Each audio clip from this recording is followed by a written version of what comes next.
वजीर आजम साहब, इससे पहले जब आप श्रीनगर प्रोग्राम करने आए थे, अपनी तीसरी इलेक्शन में कामयाबी हासिल करने के बाद अंतर्राष्ट्रीय योग दिवस पे आपने श्रीनगर में प्रोग्राम किया था।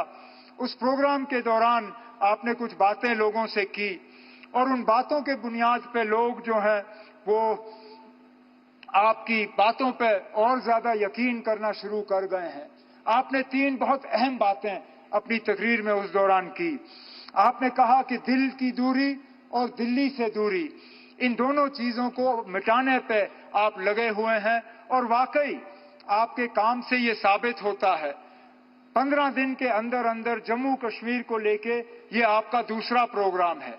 इससे पहले जम्मू को रेल डिवीजन से आपने नवाजा और उस प्रोग्राम में आपने शिरकत की और आज खुद आप सोनमर्ग आए हैं इस टनल का इफ्तिताह करने के लिए। ऐसे प्रोजेक्टों से न सिर्फ दिल की दूरी बल्कि दिल्ली से दूरी जो है वो कम हो जाती है।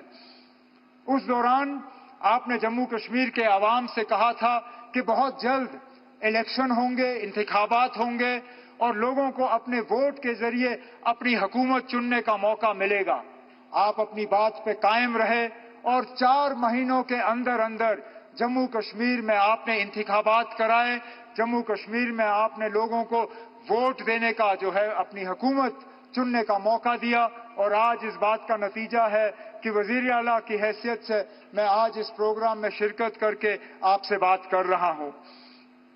आपने इलेक्शन वो कराए जिसमें लोगों ने बढ़ चढ़ के हिस्सा लिया और सबसे बड़ी बात यह कि कहीं पे भी धांधली की कोई शिकायत नहीं, कहीं पे भी हुकूमत के गलत इस्तेमाल की कोई शिकायत नहीं।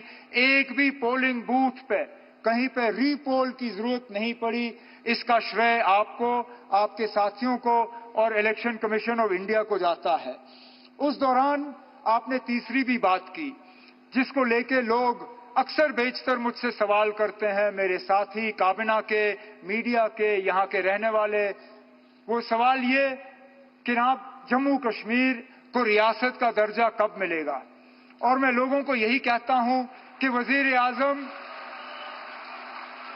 मैं लोगों को यही कहता हूं कि वजीर आजम साहब ने 4 महीने में अपने इलेक्शन का वादा जो है वो पूरा किया है।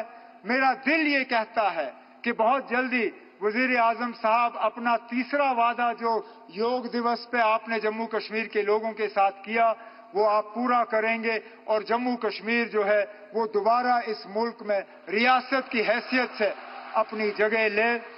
लेकिन आज इस खुशी के मौके पे वजीर आजम साहब, मैं दिल की गहराइयों से आपका शुक्रिया करना चाहता हूं कि आप इस ठंड में हमारे दरमियान आए, आपने इस टनल का इफ्तिताह किया। आज वजीर आजम साहब आपने देखा होगा मौसम ने भी आपका साथ दिया। आसमान में एक बादल का तिनका नहीं। ठंड जरूर है लेकिन धूप की कमी नहीं। बेशक बाहर ठंड क्यों ना हो लेकिन हमारे दिलों में गर्मी की कोई कमी नहीं। हम उम्मीद करते हैं कि इसी तरह, क्योंकि जम्मू कश्मीर के साथ आपका बहुत पुराना वास्ता रहा है। आप अक्सर बेशतर हमें याद दिलाते हैं कि कितनी बार आप जम्मू कश्मीर आए हैं और कितनी बार आप यहां रहे हैं। हम तो उम्मीद करेंगे कि बार बार आप आएं, बार बार आप हमारे दरमियान रहें और इसी तरह हमारी खुशी में शामिल हों। बहुत बहुत शुक्रिया। जय हिंद, जय जम्मू कश्मीर।